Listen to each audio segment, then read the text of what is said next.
राम कथा भक्ति या छवि चमकाने का दाव, विवादों के घेरे में रहे हैं भव्य आयोजक के कर्ता धर्ता। धर्म और आस्था की आड़ में भक्तों को बहलाकर क्या अतीत के दाग धोने की कोशिश की जा रही है? यह सवाल इन दिनों दादरी से लेकर नारनौल तक की गलियों में चर्चा का विषय बना हुआ है। हाल ही में नारनौल में आयोजित एक भव्य रामकथा अपने धार्मिक महत्व से ज्यादा इसके मुख्य आयोजक की पृष्ठभूमि को लेकर विवादों में है। विवादों का पुराना नाता है एनआईए की रेड और टेरर फंडिंग के तार।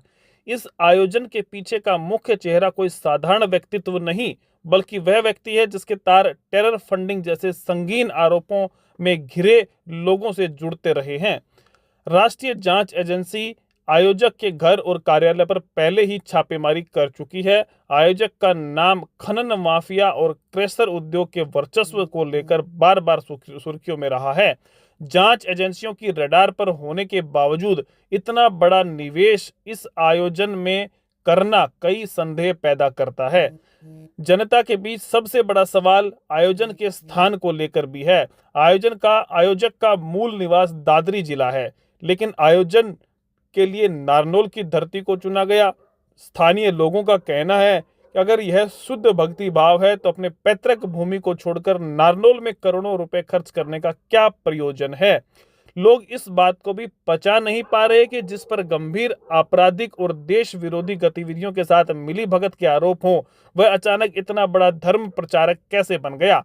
क्या यह इमेज व्हाइट वॉशिंग का प्रयास है?